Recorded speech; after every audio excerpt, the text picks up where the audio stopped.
Voilà, et on se focalise souvent sur, notre ressenti, nous humains, Audrey Racine, mais la nature aussi, elle souffre. Oui, alors, il fait pas seulement, chaud en Europe, il fait, trop chaud pour les cultures. On s'attend déjà à des pertes, de rendement. Je vous ai déjà parlé en début de semaine des risques de déshydratation, des sols avec, ce soudain changement de température, mais il faut comprendre, que c'est le fonctionnement même, des plantes sauvages ou cultivées d'ailleurs qui est, bouleversé par ces chaleurs printanières. L'INRAE, l'Institut, français de recherche sur l'agriculture, l'alimentation et l'environnement, m'a autorisé à vous passer un petit film explicatif très bien fait sur la façon dont les végétaux s'adaptent à la chaleur, vous allez tout comprendre. Le soleil s'est levé, une petite faim. Les plantes s'activent pour la photosynthèse. Toute la journée, elles captent le CO2 de l'air, la lumière du soleil et l'eau du sol pour fabriquer les sucres nécessaires à leur croissance. Mais savez-vous par où rentre le CO2 ? Il rentre par les stomates. Les stomates, ce sont des petits orifices situés à la surface des feuilles qui s'ouvrent pour capter le CO2 de l'air. Mais l'eau trouvant la porte ouverte s'évapore et s'échappe de la plante. Et oui, comme les humains, les plantes transpirent. Et ça leur fait du bien, car ça les rafraîchit. Au quotidien, leurs stomates s'ouvrent et se ferment au gré de la météo.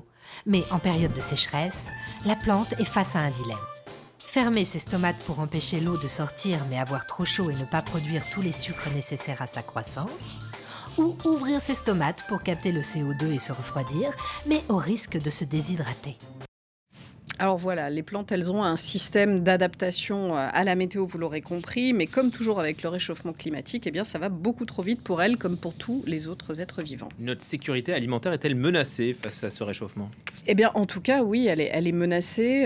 C'est ce que dit le programme des Nations Unies pour le développement, qui s'était inquiété de cette problématique l'an dernier. Voici ce qu'il concluait après avoir mené une enquête dans 176 pays. Plus de 90% des pays du monde devraient connaître une baisse des rendements de leur culture vivrière d'ici la fin du siècle. Et pour chaque degré Celsius de réchauffement, la production mondiale annuelle de ces 6 cultures vivrières, maïs, riz, blé, soja, manioc et sorgho, devrait diminuer de 4,4% par rapport aux besoins actuels. Les rendements vont donc baisser, ça c'est une certitude, mais on va aussi perdre en valeur nutritionnelle des plantes avec ces canicules printanières. Écoutez les explications du biologiste et écologue Philippe Grandcola.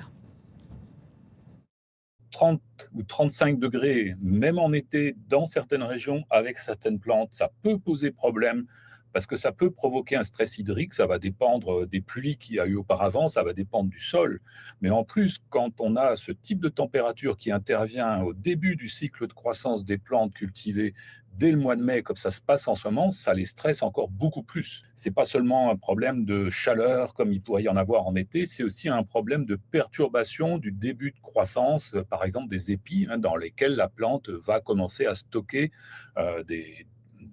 des aliments que nous allons consommer après. Une très jeune plante, évidemment, quand elle subit des stress de température importants, bah, sa croissance est perturbée. Et au final, la manière dont elle sera développée, même si le climat se rétablit un petit peu dans les semaines qui suivent, sera moins positive. Et donc, on aura une plante qui potentiellement, on aura une culture qui potentiellement aura un rendement moindre et puis des plantes qui auront éventuellement un contenu nutritionnel un peu différent.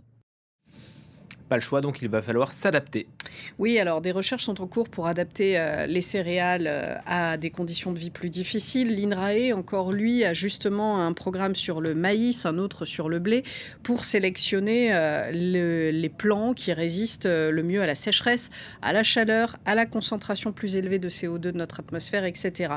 Ces chercheurs, ils mènent une véritable course contre la montre parce que les effets du réchauffement climatique sont déjà là et qu'il faut à peu près 10 ans pour fabriquer une plante génétiquement modifiée. Ces modifications génétiques, c'est une piste d'adaptation, mais ça ne suffira pas, comme me l'expliquait Philippe Grandcola, qui plaide notamment pour cultiver à l'ombre des arbres. Les grands espaces de culture, des grands champs qui permettent l'agriculture mécanique dans un contexte d'aléas climatiques, c'est une catastrophe, hein. Ce sont des espaces dans lesquels les stress de température ou de pluie extrême sont particulièrement intenses. Donc, on a vraiment besoin d'avoir des parcelles de tailles différentes, de développer l'agroforesterie avec des cultures sous couvert arboré, de réimplanter des haies, de réimplanter des zones humides aussi dans le patchwork régional de manière à ce que le cycle de l'eau soit un peu ralenti.